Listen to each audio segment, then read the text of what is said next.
खासदार अमोल कोल्हे आपल्यासोबत आहेत। आपण वाघनखांसंदर्भामध्ये सध्या जी काही राज्य शासनाच्या वतीने माहिती दिली जाते या संदर्भातच त्यांच्याशी बोलणार आहोत। राज्य सरकारने सांगितलं शिवाजी महाराजांच्या काळात शिवाजी महाराजांना अफजल खानाच्या वधाच्या वेळी जी वाघनखं वापरली होती ती आता आपण घेऊन येत आहोत आणि साताऱ्यामध्ये आता त्याचं प्रदर्शन देखील होणार आहे। महाराष्ट्र सरकारनं या बाबतीमध्ये सरळ सरळ शिवभक्तांच्या भावनांचा अपमान केलेला आहे। महाराष्ट्र सरकारनं खरं बोलावं, कारण काही इतिहास संशोधकांनी जेव्हा म्युझियमकडे ही विचारणा केली तर म्युझियमचे काही रिप्लाय आपल्याला मध्यंतरी सोशल मीडियावर सुद्धा बघायला मिळाले।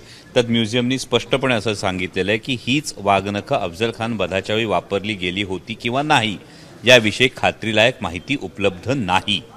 हे जर म्युझियमचं म्हणणं होतं तर महाराष्ट्र सरकारनं ही वाघनखं आणताना महाराष्ट्राशी महाराष्ट्र सरकार खोटं का बोललं? त्यांनी जर हे स्पष्ट सांगितलं असतं, आधीच खरं सांगितलं असतं की याविषयी स्पष्टता नाही पण आम्ही वाघनखं ही शिवभक्तांच्या दर्शनासाठी आणतो, हे खरं बोलायला हरकत काय होती? आपल्याला शिवभक्तांच्या भावनांशी खेळ करण्याचं कारण काय होतं? की मग हे खरं असं आहे की छत्रपती शिवाजी महाराजांचा इतिहास खरं तर प्रतीकांमध्ये बांधता येत नाही। तो प्रतीकांमध्ये बांधता येत नसल्यामुळे 350 वर्ष आजही छत्रपती शिवाजी महाराजांच्या इतिहासाविषयी एक आदर आहे, कारण छत्रपती शिवाजी महाराजांचा इतिहास हा प्रतीकांमध्ये बांधला जात नाही तर तो विचारांमध्ये जगला जातो। आणि मग हा विचार आहे शेतकऱ्यांच्या भाजीच्या देठाला हात लागू न देण्याचा, परस्त्रीला माता मानण्याचा, रयतेचं राज्य निर्माण करण्याचा, 18 पगड जाती आणि 12 बलुतेदार 16 अलुतेदारांना घेऊन एका विधायक कार्याला प्रेरित करण्याचा। आजचं महाराष्ट्र सरकार, महायुतीचं सरकार या विचारांवर कुठंच खरं ठरू शकत नाहीये, म्हणून कुठेतरी प्रतीकांकडे नेऊन शिवभक्तांना एका वेगळ्या दिशेने नेण्याचा हा एक दुर्दैवी खरं तर प्रयत्न म्हणावा लागेल। किमान सरकार छत्रपती शिवाजी महाराजांच्या बाबतीत तरी अशी धूळफेक करेल असं वाटलं नव्हतं।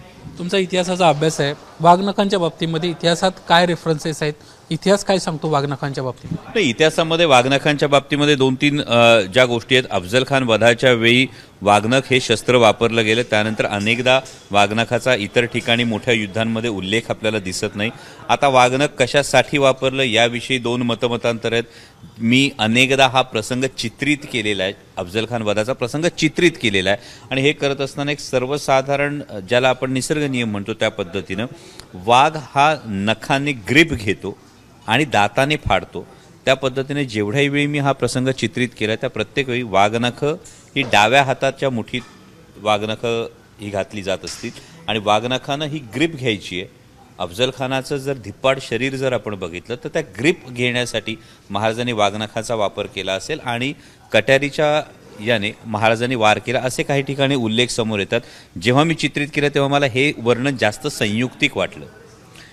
हा इतिहासातला खरं तर वाघनखाचा वापर आहे, परंतु या संपूर्ण उल्लेखानंतर ही वाघनखं फक्त भेट देण्यासाठी आली होती का महाराजांना, की महाराजांचा एकूण अष्टावधानी जर विचार आपण केला तर हा विचार करता महाराजांनी अनेक या प्रकारची वाघनखं बनवून घेतली असतील का, त्यातलं नेमकं कुठलं वापरायचं याविषयी विचार केला असेल का?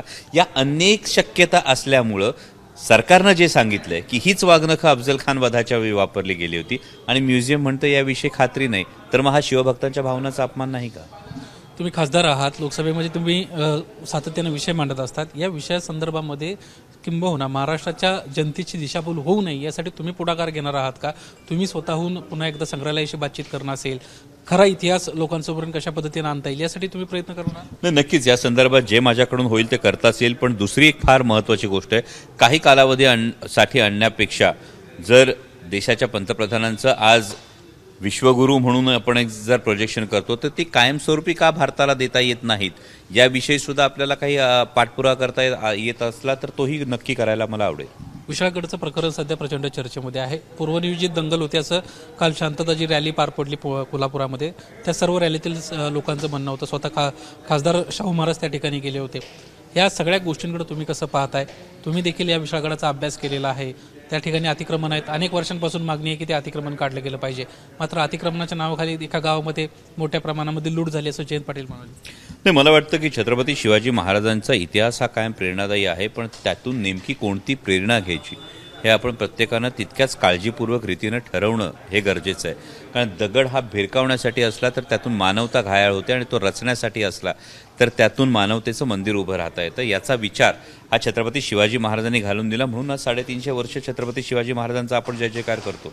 आणि ज्या पद्धतीने विशाळगडावर या घटना घडल्या, या घटना घडल्यानंतर प्रशासनानं जर यात आधीच दखल दिली असती तर नक्कीच या गोष्टी टाळता आल्या असत्या. दुसरी गोष्ट, गजापूरमध्ये ज्या काही गोष्टी आपण म्हणतात ते बहुतेक गजापूरच्या संदर्भातल्या ज्या गोष्टी या स्वतः खासदार शाहू छत्रपती महाराज हे तिथे गेले होते, त्यांनी सतेज पाटील साहेब तिथे गेले होते, त्यांनी त्या गोष्टी स्वतः पाहिलेल्या आहेत. आणि या पद्धतीनं महाराजांच्या इतिहासाचा वापर अशा पद्धतीच्या धार्मिक ध्रुवीकरणासाठी जर झाला तर आपणच महाराजांच्या दैदिप्यमान इतिहासाला गालबोट लावतोय याची जाणीव ही प्रत्येक माणसानं, प्रत्येक शिवभक्तानं सुद्धा घ्यायला हवी, ही ठेवायलाच हवी जाणीव. कारण या पद्धतीचं रयतेचं राज्य जे महाराजांनी निर्माण केलं होतं, या रयतेच्या राज्यामध्ये अशा पद्धतीनं ज्या काही घटना घडल्या, या घटना घडण्याचं काही कारण नव्हतं. दुसरी महत्त्वाची गोष्ट, अतिक्रमणाला कोणाचाही पाठिंबा नाही, तो असू नये. परंतु प्रशासनानं याविषयी दखल घेऊन ते अतिक्रमण आता पावसाळा संपल्याबरोबर ते जर काढण्याची जर तत्परता दाखवली आणि त्या तिथल्या लोकांच्या पुनर्वसनाचा जर प्रश्न सोडवला तर नक्कीच या संदर्भात या पद्धतीचं धार्मिक ध्रुवीकरण करण्याची संधी कोणाला मिळणार नाही. संभाजीराजेंना खरं तर पहिली पत्रकार परिषद घेतली आणि त्यानंतर अतिक्रमणासंदर्भामध्ये भूमिका घेताना महाराष्ट्रभरातून कार्यकर्त्यांना शिवभक्तांना येण्याची विनंती केली होती. त्यांच्याशी तुमचं काही संभाजी महाराजांशी बोलणं झालं? माझं त्यांच्याशी बोलणं झालं नाही, पण त्यांची नंतरची पत्रकार परिषद मी पाहिली आणि त्यांची हीच मागणी आहे की प्रशासनानं जर आधीच त्या संदर्भात दखल घेतली असती तर पुढचे प्रकार टाळता आले असते. कोण करते हे सगळं असं तुम्हाला वाटतंय? यामध्ये तुम्ही बघा की या गोष्टी जेव्हा लोकसभेच्या निवडणुकीमध्ये पूर्णपणे नाकारलं जातं आहे महायुतीच्या घटक पक्षांना, हे जेव्हा पाहिलं जातं, त्यामुळे जर ही विधानं येत असतील आणि या पद्धतीचं ध्रुवीकरण करण्याचा प्रयत्न होत असेल तर या मला वाटतं की पुरोगामी महाराष्ट्र नक्कीच याला अटकाव करेल. धन्यवाद सर आमच्याशी बातचीत केल्याबद्दल. कॅमेरामन रुपेश अरसह निलेश बुधावले, एबीपी माझा, मुंबई. एबीपी माझा, उघडा डोळे बघा नीट.